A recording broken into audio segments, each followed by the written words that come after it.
പ്രകൃതി നമുക്ക് ഒരുക്കിയിരിക്കുന്ന അതാ ഞങ്ങളുടെ പുതിയൊരു വീഡിയോയുമായിട്ട് ഞങ്ങളിതാ വന്നിരിക്കുന്നു. ലൈക്ക് ചെയ്യുക, സബ്സ്ക്രൈബ് ചെയ്യുക, ഷെയർ ചെയ്യുക, ബെല്ലൈക്കൺ അമർത്തുക.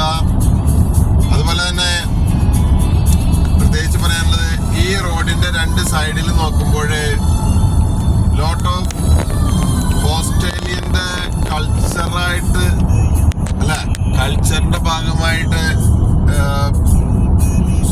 എന്ന് പറഞ്ഞാൽ ഓസ്ട്രേലിയയുടെ ദേശീയ പുഷ്പം എന്ന് വേണമെങ്കിൽ പറയാം. ആ രീതിയിൽ അതിനെടുത്തിരിക്കുന്ന എന്നിട്ട് വാട്ടർ അല്ലേ, വാട്ടർ യെല്ലോ കളറില് റൈറ്റ് സൈഡിലൊക്കെ ഇഷ്ടം പോലെ ഉണ്ട്. ഈ കാണുന്ന യെല്ലോ കളറിലെ കൊച്ചു കൊച്ചു പൂക്കളാണ് ഓസ്ട്രേലിയയുടെ ദേശീയ പുഷ്പമായിട്ട് കരുതപ്പെടുന്നത്.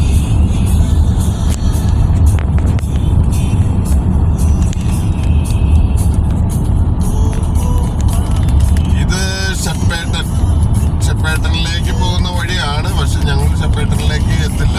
അതിപ്പുറമായിട്ട് ഞങ്ങൾ റൈറ്റ് തിരിഞ്ഞ് ഞങ്ങൾ പോകേണ്ട വഴിയാണ്.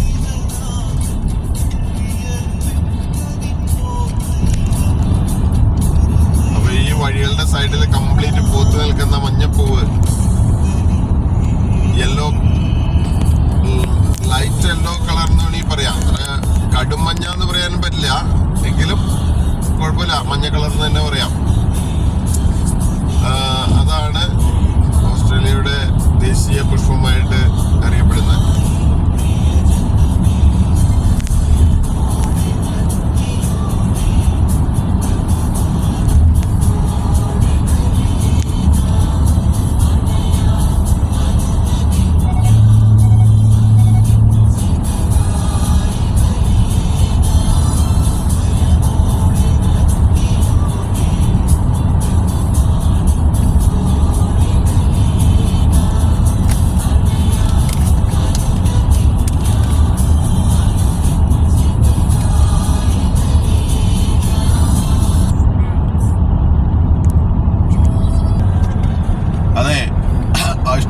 ആടുകളെ നമ്മൾക്ക് കാണാൻ സാധിക്കും. ചെമ്മരിയാടുകളാണോ കോലാടുകളാണോ, ചെമ്മരിയാടുകളുടെ ഒരു ശേഖരം പോലെയാണ് കാണുന്നത്. കണ്ടോ, ഇന്നത്തെ വീഡിയോയിലും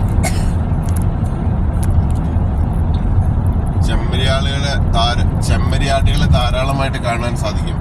അതുപോലെ ട്രെയിൻ, സിഡ്നിയിലേക്ക് പോകുന്ന റെയിൽ പാളമായിരിക്കണം അത്.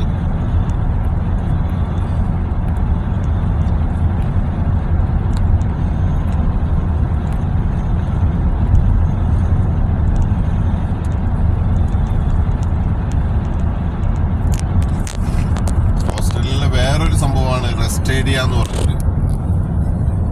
അത് ഒരുവിധം കുറച്ച് സമയങ്ങൾ അല്ല, കുറച്ച് കിലോമീറ്റർ കഴിയുമ്പോൾ കൂടെ നമുക്ക് കാണാൻ കഴിയും. റെസ്റ്റ് ഏരിയ എന്ന് പറഞ്ഞ് അവർ ടോയ്ലറ്റ് സൗകര്യവും അതുപോലെ കാർ പാർക്ക് ചെയ്യാനുള്ള സൗകര്യവും വിശ്രമ കേന്ദ്രമായിട്ട് രൂപപ്പെടുത്തിയിരിക്കുന്ന സ്ഥലങ്ങൾ. അതൊരു വലിയ അനുഗ്രഹമാണ് യാത്രകളിൽ, പ്രത്യേകിച്ച് സ്ത്രീകൾക്ക് ഒന്ന് യൂറിൻ പാസ് ചെയ്യാനോ അല്ലെങ്കിൽ ടോയ്ലറ്റിൽ പോകണമെന്നുള്ള ഒരു ആവശ്യത്തിന് അതൊരു വലിയ അനുഗ്രഹമായിട്ട് തന്നെ നമുക്ക് കരുതാം. പിന്നെ ഇവിടെ മിക്കവാറും ഈ ദിവസങ്ങളോളമൊക്കെ ടൂർ പോകുന്നവർ മിക്കവാറും കാരവനൊക്കെ ആയിട്ടായിരിക്കും പോകുന്നത്. അപ്പോൾ അവർക്ക് മിക്കവാറും അതിനകത്ത് ടോയ്ലറ്റ് സൗകര്യവും എല്ലാം ഉണ്ടാവും. അത് ഇതാണ്. പിന്നെ ഇപ്പോൾ ഇവിടെ കണ്ടോ ക്രോസിംഗ്, അതിനകത്ത് കാണിച്ചിരിക്കുന്നത് എന്തിന്റെ പടമാണെന്ന് ആർക്കെങ്കിലും പറയാമോ? എന്താണത്? കങ്കാരു ആണോ? പിന്നെന്താണ്? കങ്കാരു. പിന്നെ വേറെ ഏതാണ്? അയ്യോ,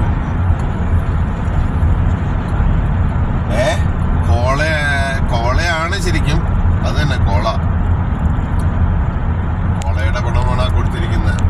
കങ്കാരു ചാടി നടക്കുന്നതാ. ഇത് ശരിക്കും ഇഴഞ്ഞാണ്. ഇത് നിലത്ത് കൈകുത്തി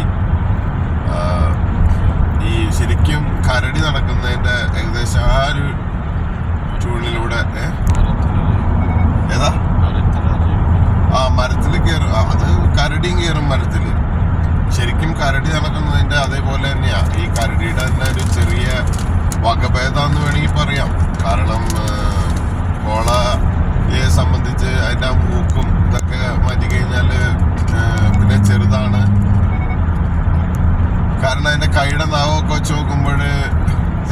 എന്താണ് ഏകദേശം ആ ഒരു ഇത് തന്നെയാണ് നമുക്ക് കാണാൻ കഴിയുക.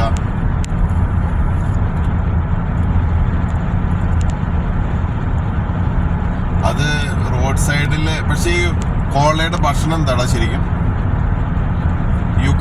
യൂക്കാലിപ്സ് മരങ്ങളുടെ ഇലകളാണോ? യെസ്. ശരിക്കും പറഞ്ഞാൽ നമുക്ക് നമ്മുടെ നാട്ടില് മൂന്നാർ ഭാഗത്തൊക്കെ ഈ സാധനം ഒരുപക്ഷെ വളർന്നേക്കാം. കാരണം അവിടങ്ങളിലാണ് നമ്മുടെ നാട്ടില് കൂടുതൽ യൂക്കാലിപ്സിന്റെ കൂടുതൽ കണ്ടേക്കണം. എൻ്റെ കാഴ്ചപ്പാടിൽ അവിടെയൊക്കെയാണ് ഞാൻ കണ്ടേക്കണം, മൂന്നാറിലൊക്കെ പോകുന്ന സമയങ്ങളിൽ. ഇപ്പൊ അവിടെ ഉണ്ടോയെന്ന് എനിക്കറിയില്ല. അപ്പൊ അതുകൊണ്ട് അവിടങ്ങളിൽ, കാരണം ഈ യൂക്കാലിപ്സ് തിന്നുന്ന ഒരു ജീവി അത് ഈ കോളം അങ്ങനെയുള്ള സാധനങ്ങൾ മാത്രമേ ഉണ്ടാവും. വേറെ ഒന്നിനെ കുറിച്ച് ഞാൻ അങ്ങനെ കേട്ടിട്ടില്ല യൂക്കാലിപ്സ് തിന്നുന്ന. കാരണം ഈ നിൽക്കുന്ന മരങ്ങളുടെയൊക്കെ ഇല നമ്മുടെ കയ്യിലിട്ടൊന്ന് തിരുമ്മി കഴിഞ്ഞാൽ ഭയങ്കര സ്മെല്ലായിരിക്കും. യൂക്കാലിയുടെ സെയിം സ്മെല്ലാണ്. അപ്പൊ അതിന്റെ വകഭേദമായിട്ടുള്ള പല രീതിയിലുള്ള ചെടികളും ഇവിടെ ഉണ്ടെന്നുള്ളതാണ്. പല രീതിയിൽ വെച്ചാൽ പല വകഭേദങ്ങളിലുള്ള ചെടികളും.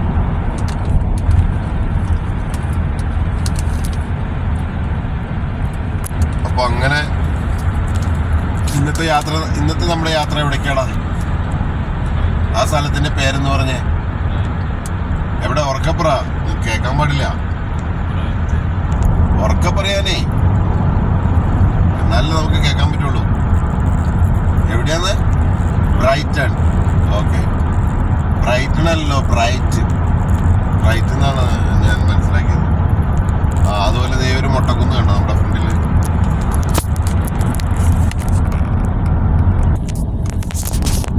ഒരു മൊട്ടക്കുന്ന്. ശരിക്കും നമ്മള് എവിടെയാണ്? വാഗമൺ. ഞാൻ ഈ തവണ നാട്ടിൽ വന്നപ്പോൾ ജനുവരിയിൽ വാഗമൺ പോകാനായിട്ട് ഇടയായി. ശരിക്കും വാഗമൺ എന്താണെന്ന് വാഗമൺ കേട്ടിട്ടുള്ളൂ. പക്ഷെ ഈ തവണ അങ്ങനെ പോകാനിട വന്നപ്പോഴാണ് ശരിക്കും വാഗമൺ എന്താണെന്ന് മനസ്സിലായി. ഈ മൊട്ടക്കുന്നുകളുടെ കുറെ കേന്ദ്രം.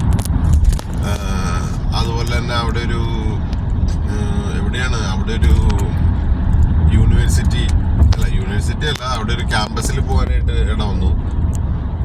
സാഹചര്യം ഒത്തപ്പോ അങ്ങനെ പോയതാ. അപ്പൊ അത് ഈ വാഗമണ്ണ് കൂടി പോകുന്നൊരു സ്ഥലമായിരുന്നു. അങ്ങനെ ഞാൻ പോകാൻ. അപ്പൊ നമ്മുടെ നാട്ടിലെ മൊട്ടക്കുന്ന് പോലെ ഇവിടെ ധാരാളം അങ്ങനെയുള്ള സ്ഥലങ്ങൾ നമുക്ക് കാണാൻ കഴിയും. മിക്കവാറും അങ്ങനെയുള്ള ഇടങ്ങളിലാണ് പശുക്കളെ വളർത്താൻ അനുയോജ്യമായിട്ടുള്ളത് ആയിട്ട് കാണുന്നത്. പശുക്കള് കൂടുതലും കാണപ്പെടുന്ന ആ മേഖലകളിലാണ്. കാലികള്, പശു, കാള, അത് മാത്രമാണ് ഇവിടുത്തെ മെയിൻ വളർത്തു മൃഗങ്ങളായിട്ട് ഒരു പരിധി വരെ നമുക്ക് കാണാൻ കഴിയുക. പിന്നെ ആടുകളുണ്ട്, ആടും ഈ ഒരു അപൂർവമായിട്ട് മാനുകളൊക്കെ വളർത്തുന്ന സ്ഥലങ്ങളും ഉണ്ട്.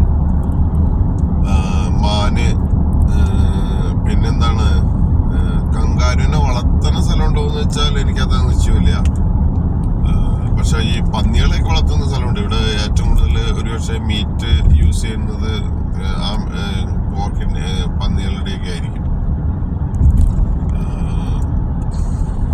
പന്നി അതുപോലെ ചിക്കൻ, ഈ രണ്ട് സാധനമായിരിക്കും ഏറ്റവും കൂടുതൽ മീറ്റായിട്ട് യൂസ് ചെയ്യുന്ന ഭക്ഷണത്തിൽ നോക്കുമ്പോൾ കാണാൻ കഴിയുക. ബീഫ് യൂസ് ചെയ്യുന്നുണ്ടെങ്കിലും അത്രത്തോളം തന്നെ അത്രയും ഇതായിട്ട് കിട്ടണമെന്നില്ല. അപ്പൊ അങ്ങനെ ഈ വീഡിയോ ഇവിടെ വൈൻഡപ്പ് ആക്കുക. Bye, see you. ഷെയർ ചെയ്യുക, ലൈക്ക് ചെയ്യുക, സബ്സ്ക്രൈബ് ചെയ്യുക. ചെയ്യാത്തവര് കൂട്ടുകാരെ കൂടെ ഷെയർ ചെയ്ത് സബ്സ്ക്രൈബ് ചെയ്യാൻ പറയുക. ഞങ്ങളുടെ വീഡിയോ കണ്ട് ഞങ്ങളോട് സഹകരിക്കുന്ന എല്ലാവർക്കും പ്രത്യേകം നന്ദി പറയുന്നു. അതോടൊപ്പം ഞങ്ങളുടെ വീഡിയോ കണ്ടിട്ട് എന്താ പറയാ, നിങ്ങളുടെ അഭിപ്രായങ്ങൾ എഴുതുക. എന്താ പറയാ, പറഞ്ഞാല് ശരിക്കും മറ്റുള്ളതല്ല, ഈ ഓസ്ട്രേലിയയുടെ ഉള്ളേരിയകള്, അതായത് എന്താണ് ഓസ്ട്രേലിയ, സാധാരണ നമുക്ക് ഇപ്പൊ കാണാൻ പറ്റാത്തവർക്ക് ഓസ്ട്രേലിയ എന്താണെന്ന് മനസ്സിലാവില്ല. അപ്പൊ അത് മനസ്സിലാക്കാനുള്ള ഒരു വേദി എന്ന് കഴിഞ്ഞിട്ട് ഇതിൽ നിന്ന് ഒന്നും തന്നെ കാര്യമായിട്ടൊന്നും ഉണ്ടാവില്ല. പക്ഷെ ഇവിടുത്തെ ഒരു സാഹചര്യങ്ങളെ മനസ്സിലാക്കാൻ സാധിക്കും. അത് ഞാൻ നേരത്തെ പറഞ്ഞിട്ടുണ്ട്, ഇപ്പോഴും അത് തന്നെ പറയണു. അപ്പൊ ആ രീതിയിലാണ്, അതായത് ട്രാവല് ചെയ്യുമ്പോൾ ഞങ്ങൾ കാണുന്നതായ സീനറികള് ഞങ്ങള് പകർത്തി വിടുക. അപ്പൊ അത് ക്ഷമാപൂർവം കണ്ട് ഞങ്ങളോട് സഹകരിക്കുക. അതുപോലെ ലൈക്ക് ചെയ്യുക, ഷെയർ ചെയ്യുക, അത് മറക്കരുത്. സബ്സ്ക്രൈബ് ചെയ്യാൻ തീർച്ചയായിട്ടും ഞങ്ങളോട് സഹകരിക്കുക. പുതിയൊരു വീഡിയോയുമായി വരുന്നവരെ ബൈ.